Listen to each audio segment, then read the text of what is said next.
we're day 2, leg 2, up to Eks Bay, K47 site in the park. This is an overview of the chart of the park.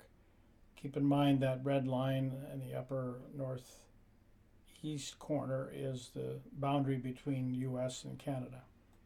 This is the Google Earth chart showing the track up to Eks Bay and where the hiking trails begin at the head of Eks Bay.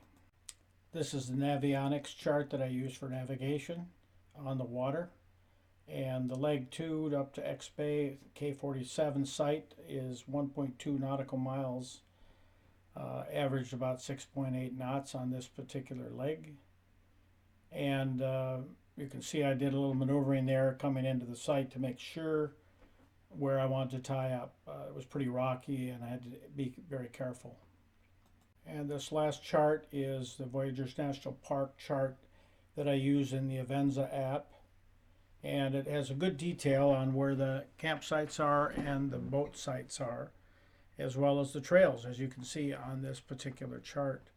I did intend to use some of these trails, but it was just too hot and it never got around to it. All right, here we are at Eks Bay. Came over this morning because there was going to be some thunderstorms, supposedly. So anyway, not tied up exactly the way they recommend. Where that sign is over there for the Eks Bay, that should be where the bow is. But I chose this to be a little bit more protected from the waves and out of the wind.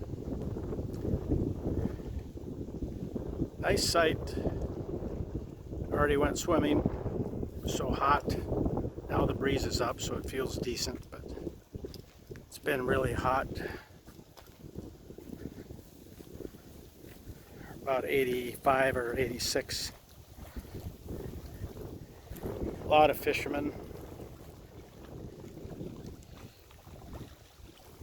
And a work crew that went down to the trail. The trail is about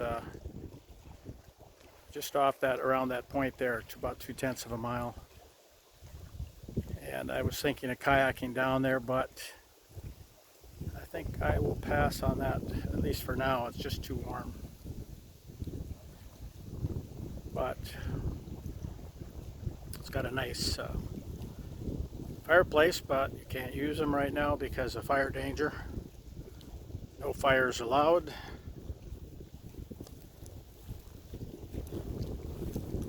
And I went swimming right down there by that little point this morning because there's some rocks there I could walk out on. And then the place I stayed at last night was just kind of down through that little thin gap there beyond the tree. And not very far away, so I didn't have to come far this morning. Nice sight. The breeze is up now, so it feels much more comfortable. But there's a little bay back here. See the trees moving now, so I probably should have a microphone on this. Probably making too much noise right now. So. Anyway, there's the boat. It's all tied up. 2 stern lines, 1 bow line. I had to extend all my lines because it was too far to this tree over here. So I had to, you can see there, I put a little white line there to kind of stretch that stern line. And same thing on the bow. I had it tied to this tree right there, but that wasn't lined up too well, so I moved it up here and tied on the extra line. And there you can see the solar setup on top. So I think I may go take a nap. I'm not really hungry with all this heat, so.